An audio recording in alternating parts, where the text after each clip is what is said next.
fantastic to be here in New York. Now we've got one. Can you hear me over there? Thank you very much, everybody. Thank you, everybody, for coming to this very, very important meeting today. We've got 1 month to go, folks, until we take back democracy and take back control for our country. Now, can we do it? Yes! We can. I think we can. I think that they're rattled on the Remain side of the campaign because they're putting out more propaganda than we've seen at any time since 1992, when they said that we couldn't leave the European exchange rate mechanism. Do you remember that? They said it would be a disaster. They said that interest rates would go up. They said it would be an economic catastrophe for this country if we left the European exchange rate mechanism. That's what the Treasury said. And what happened? There was a liberation for this economy. We did better than ever before. They were wrong then, my friends, and they are wrong now. And there is somebody who has given the game away today. One of the most important advisors in Downing Street, one of the people at the heart of the government, has explained in a brilliant article today why the EU doesn't work and why our membership should be brought to an end. And it's not just to do with the money, though that's important, isn't it? Why are we sending £10 billion a year net to Brussels? Some of which is spent, my friends, you know, some of which is spent on Spanish bullfighting.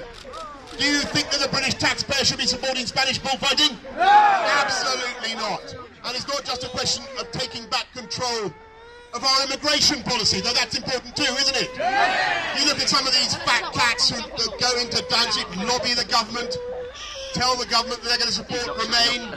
What do they know? What do they know of the impact of immigration on school places and hospital waiting lists and GP surgeries? They know nothing about it. They know absolutely nothing about it. And these are the people, by the way, these are the people who are campaigning to say, who have seen their pay packets go up to 150 times the average pay of the people in their companies. And they're the people, well, the people in their companies are seeing their own wages either frozen or actually go down in real terms. Now, is that what we want from the European Union? Absolutely not. And we are seeing more and more regulation coming from Brussels. Now, the other day, I revealed the other day, 60% of the law, primary and secondary regulation going through the Palace of Westminster comes from Brussels, ultimately. Can you believe that? 60%.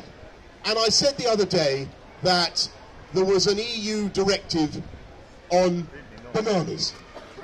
And the Remain campaign got very angry and they said I was wrong. And I was wrong. Shall I tell you what?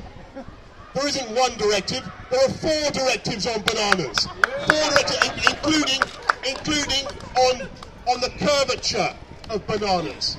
And whether or not they can have abnormal curvature of the fingers. Now, do you think we need to be told by the EU what sort of bananas we should be selling, or how powerful our hairdryers should be, or how much suction there should be in our vacuum cleaners? It is out of control. It's costing British business £600 million a week in unnecessary costs. We can flourish outside, and don't just listen to me, my friends. Listen, as I say, to Steve Hilton, a guy at the heart of this government, who explains very, very clearly that we cannot hope to govern an independent nation. We cannot hope to have an independent democracy in this country as long as we are members of the EU. So vote Leave, my friends. Vote Leave. Campaign with all your might and all your heart between now and June the 23rd. Let's take back control of this democracy, take back control of this country, show that we can stand on our own